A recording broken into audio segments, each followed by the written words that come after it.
जब लड्डू गोपाल को साथ लेकर घूमने निकला परिवार। दोस्तों, आज इस वीडियो में हम आपको एक बहुत ही प्यारा, दिल को छू लेने वाला अनुभव बताएंगे। भक्त भगवान से प्रेम करता है, लेकिन विश्वास मानिए, भगवान भक्त से उससे भी अधिक प्रेम करते हैं। कहते हैं भगवान भक्त के वश में होते हैं। इस अनुभव में यह बात हकीकत में प्रमाणित कर दी है। यह बहुत ही सुंदर अनुभव है और यह अनुभव हुआ श्री विपिन शर्मा जी को, जो कि इटावा के रहने वाले हैं। वह सरकारी नौकरी करते हैं। उनके घर में उनकी सुंदर पत्नी श्रीमती नेहा शर्मा और दो प्यारी बेटियां, आराध्या 7 साल व काव्या 3 साल है। ठाकुर जी की कृपा से उनका परिवार बहुत ही समृद्ध, प्रेम और खुशी से भरा हुआ है। विपिन जी के दिल में बहुत प्यार और संतुष्टि है। उनके मन में किसी तरह का लालच नहीं है।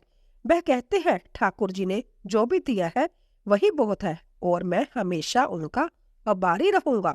आज के समय में ऐसी भावना का होना अपने आप में बहुत बड़ी बात है। नहीं तो आजकल तो बहुत होड़ मची है कि ठाकुर जी ने जय नहीं दिया, ठाकुर जी ने वो नहीं दिया, कार होनी चाहिए, मकान होना चाहिए। इसीलिए जब तक यह बात रहेगी तब तक हम कलयुग में दौड़ते रहेंगे। विपिन जी धार्मिक प्रवृत्ति के व्यक्ति थे। वह बचपन से ही कृष्ण प्रेम में डूबे रहे, लेकिन उन्हें कभी वृंदावन जाने का मौका नहीं मिला। वर्ष 2017 में अपने विवाह की वर्षगांठ पर उन्हें पहली बार श्री बिहारी जी महाराज के दर्शन हुए। उसके बाद बिहारी जी ने उन पर इतनी कृपा की, अब वह बिहारी जी के दर्शन के बिना नहीं रह सकते थे। अब उन्हें जब भी मौका मिलता है वह वृंदावन पहुंच जाते। अब हम आपको उनके जीवन के वह खूबसूरत अनुभव बताएंगे कि कैसे उन्होंने पल भर में ही ठाकुर जी से संबंध जोड़ लिया और कैसे उन्हें उनकी कृपा प्राप्त हुई। हुआ यूं कि साल 2020 के जनवरी महीने की एक रात वह अपने ससुराल में थे। उनकी ससुराल में इटावा में थी। वह कमरे में शांति से बैठकर फोन पर भगवान कृष्ण की कथाएं सुन रहे थे। कृष्ण जी की कथाएं सुनकर वह इतने भावुक हो गए कि रोने लगे। दोस्तों, जो कृष्ण के प्रेम में रोता है वह इस संसार के लिए नहीं रोता। रोना अच्छा है। जो ठाकुर जी के लिए रोएगा वह कलयुग के लिए नहीं रोएगा। तो इसीलिए कृष्ण के प्रेम में खूब रोए। विपिन जी ने कृष्ण प्रेम में डूबकर एक के बाद एक कई सच्ची घटनाएं सुनी। वह कृष्ण जी को याद कर रहे थे। उनके मन में कुछ बेचैनी थी। उसी समय उन्हें कुछ विचार घेरने लगे। वह सोचने लगे कि मेरी 2 बेटियां हैं और एक दिन वह दोनों चली जाएंगी और मैं और मेरी पत्नी अकेले रह जाएंगे। हमारा तो कोई बेटा भी नहीं है जो हमारे बुढ़ापे का सहारा बने। सारी रात उनके मन में तरह तरह के विचार आते रहे। वह परेशान होते रहे। वह मन ही मन बिहारी जी से बातें करने लगे। हे प्रभु, कृपया मुझे कोई रास्ता दिखाइए, मैं क्या करूं? वह कृष्ण प्रेम में पूर्णतः समर्पित थे। उन्होंने किसी संत के प्रवचन में सुना था कि हमें ठाकुर जी से कोई रिश्ता बनाना चाहिए। यही सोचकर उनके मन में विचार आया कि क्यों न मैं भी ठाकुर जी से कोई रिश्ता बना लूं। अब समस्या ये आ रही थी कि रिश्ता किस रूप में बनाया जाए। भगवान और भक्त का रिश्ता तो है, पर अब क्या बिहारी जी को अपना मित्र बना लेना चाहिए? नहीं, उसके मन को यह बात स्वीकार नहीं थी, क्योंकि जब हम किसी को सम्मान की नजर से देखते हैं तो दोस्ती की बात नहीं आती। तब उन्होंने सोचा कि क्यों न ठाकुर जी के बाल रूप को पुत्र रूप में स्वीकार किया जाए। पता नहीं ठाकुर जी जय भाव अपने भक्त से व्यक्त करना चाहते थे या जय विपिन जी की अपनी सोच थी। बस यही बात उनके मन में बैठ गई। उन्होंने निश्चय कर लिया कि अब कृष्ण जी ही उनके पुत्र हैं। वह सोचने लगे कि कल ही मैं ग्वालियर चला जाऊंगा और ठाकुर जी के लिए पोशाक और सारा सामान लाऊंगा और उनकी सेवा करूंगा। अब उनके मन में एक अजीब सी खुशी, एक अलग ही शांति थी। एक ही रात में उन्होंने बहुत सारे सपने बुन लिए। दोस्तों, जब एक स्त्री गर्भवती होती है तो 9 महीने के समय में उस माँ को अपने बच्चे का एहसास होता है। वह उस होने वाले बच्चे के बारे में मन ही मन कई चीजें सोचती रहती है। शायद विपिन जी का भी कुछ ऐसा ही स्नेह या कुछ प्रेम था कि वह उस दिन पूरी रात सोए भी नहीं और केवल ठाकुर जी के बारे में ही सोचते रहे। मेरा बेटा कैसा होगा, उसका नाम क्या होगा, वह बस यही सोच रहे थे। वह सोच रहे थे कि मुझे मेरे जीवन का आधार मिल गया है। जवानी में मैं उसकी देखभाल करूंगा और बुढ़ापे में वह मेरा ख्याल रखेगा। अगले दिन दोपहर को वह अपनी माँ के पास अपने घर गई। उनकी माँ पेट की बीमारी से पीड़ित है। जब बिपिन जी अपनी माँ से मिलने गए तो बिपिन जी ने उन्हें अपने मन की बात बताई। यह सुनकर वह रोने लगी और बोली, बेटा, मेरे पास लड्डू गोपाल है, लेकिन बीमारी के कारण अब मैं उनकी सेवा नहीं कर सकती, इसीलिए तुम इन्हें ही अपना बेटा बना लो। माँ की बात सुनकर बिपिन जी बहुत खुश हुए। माँ और बिपिन जी दोनों रो रहे थे, क्योंकि कई बार ऐसा होता है कि कोई बात मन में आती है और अगले दिन ही पूरी हो जाती है, तो हमारे आंसू ही आ जाते हैं। गोपाल जी के जाने से माता जी रो रही थी और बिपिन जी खुशी से रो रहे थे। कैसे बिहारी जी ने एक ही रात में सब कुछ अपने आप कर लिया। इससे पता चलता है कि ठाकुर जी भी बिपिन जी से प्रेम करते हैं, चाहते हैं कि वह उनकी सेवा करे। यह अपने आप एक चमत्कार है कि एक रात पहले ही यह विचार उनके मन में आया और एक रात बाद जब सब कुछ हो गया, यानी अचानक से काम बन जाना भी अपने आप में बड़ा चमत्कार है। वह बिना देर किए गोपाल जी को साथ लेकर ग्वालियर आ गए। वह उस समय अपनी नौकरी के कारण ग्वालियर में अकेले रह रहे थे। उन्हें जो भी समय मिलता वह पूरी निष्ठा से गोपाल जी की सेवा करते। उन्हें बहुत अच्छा महसूस होने लगा। वह बहुत हल्का महसूस करने लगे। जब वह गोपाल जी को सब कुछ बता देते थे तभी उनका मन हल्का होता था। ऑफिस में जो भी बात होती थी उन्हें गोपाल जी से हर वह बात शेयर करनी पड़ती थी। बिपिन जी ने अपने बेटे जानी लड्डू गोपाल का नाम माधव रखा। अब उनकी 2 बेटियां और एक बेटा है। उनकी पत्नी नेहा जी भी लड्डू गोपाल जी को अपना बेटा मानती है और दोनों बेटियां आराध्या और काव्या उन्हें बाई कहकर बुलाती है। राखी भी बांधती है। बिपिन जी कहते हैं, मेरा माधव बहुत चंचल है, काम के कारण कभी कभी सेवा में कमी रह जाती है, तो मेरा बेटा माधव मुझे इसका एहसास कराता है। इन एहसासों से ने हमारे रिश्तों को मजबूत बनाया है। बिपिन जी और उनके बेटे माधव के बीच रिश्ता इतना मजबूत हो गया है कि बिपिन जी जहां भी तीर्थ यात्रा के लिए जाते हैं उनका बेटा उनके साथ जरूर जाता है। बिपिन बताते हैं कि मैं और मेरा बेटा एक दूसरे के साथ आनंद लेते हैं। ऐसे ही समय बीतता गया। 2021 में उनके जीवन में एक घटना घटी जो बिपिन जी और उनके साथियों के लिए किसी चमत्कार से कम नहीं थी। हुआ यूं कि वह अपने परिवार और ऑफिस के 2 साथियों के साथ यात्रा पर निकले, जिसमें उनका एक साथी पहली बार तथा दूसरा साथी दूसरी बार श्री बांके बिहारी जी के दर्शन की इच्छा से गए। वह और उनके साथी श्री महाकालेश्वर और ओंकारेश्वर ज्योतिर्लिंग के दर्शन करने के बाद 5 सितंबर 2021 को मथुरा पहुंचे।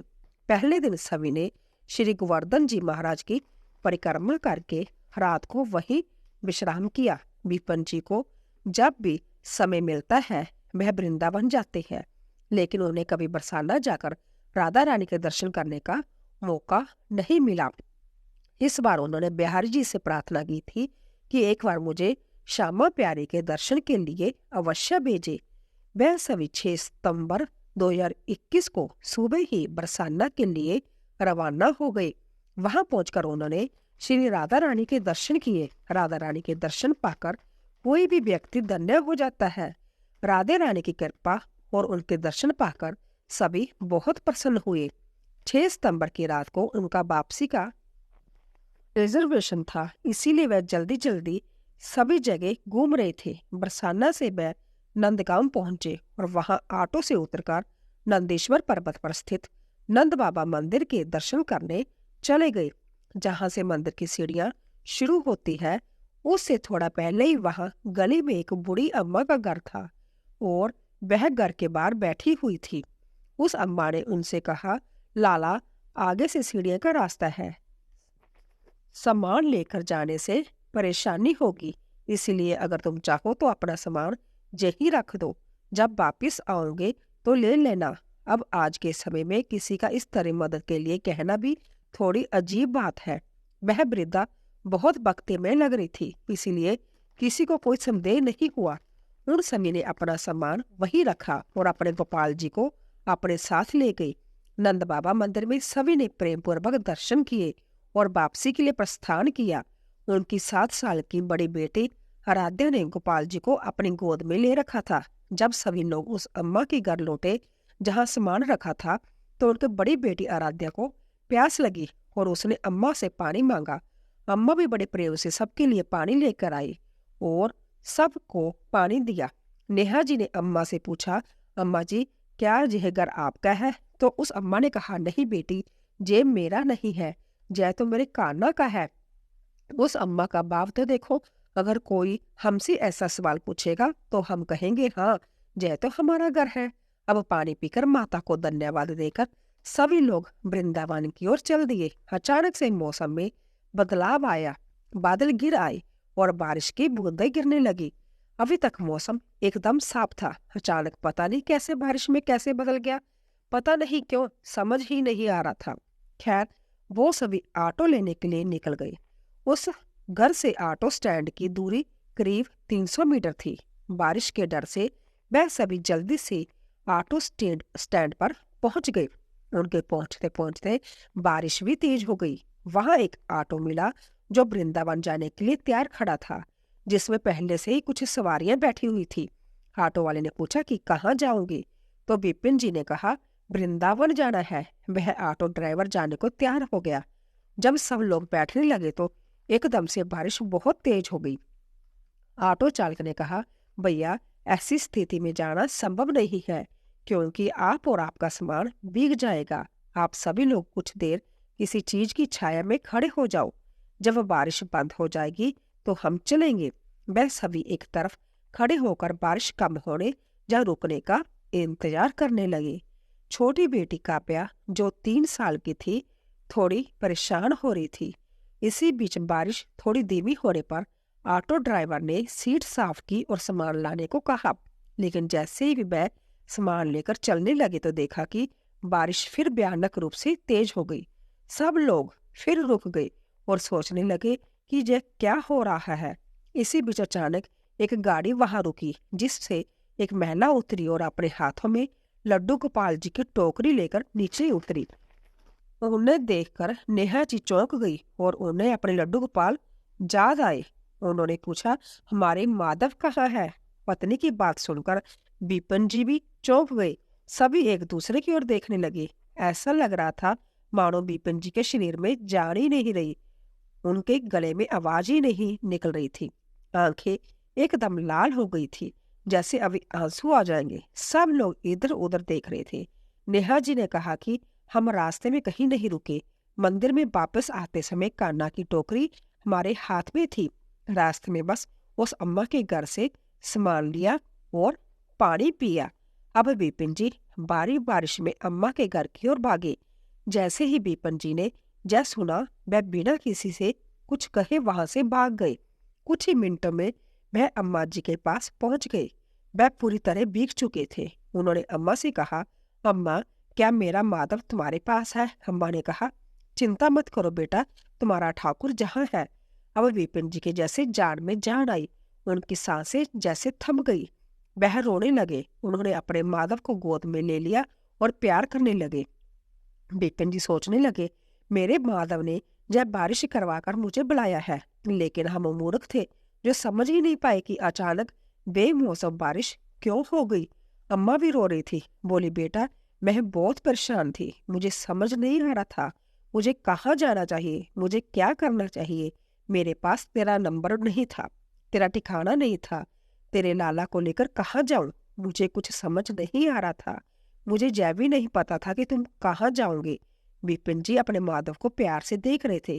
कहना चाहते तो अपने गांव नंदगांव में भी रह सकते थे, लेकिन गोपाल जी ने विपिन जी का साथ नहीं छोड़ा।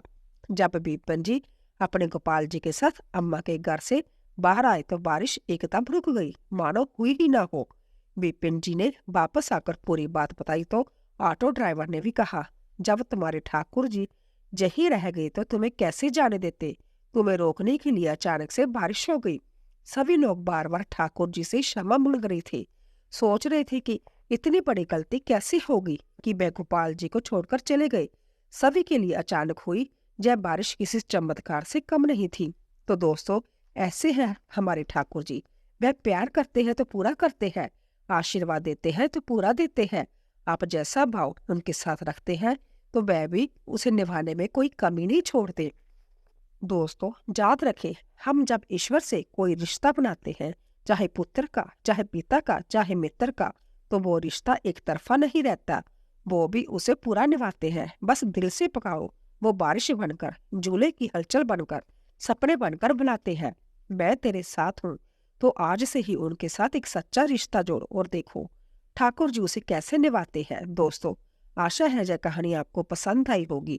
अगर पसंद आई हो तो वीडियो को लाइक करें, कमेंट में जय श्री कृष्णा जरूर लिखें। चैनल पर अगर पहली बार आए हो तो चैनल को सब्सक्राइब जरूर करें। जय श्री कृष्णा।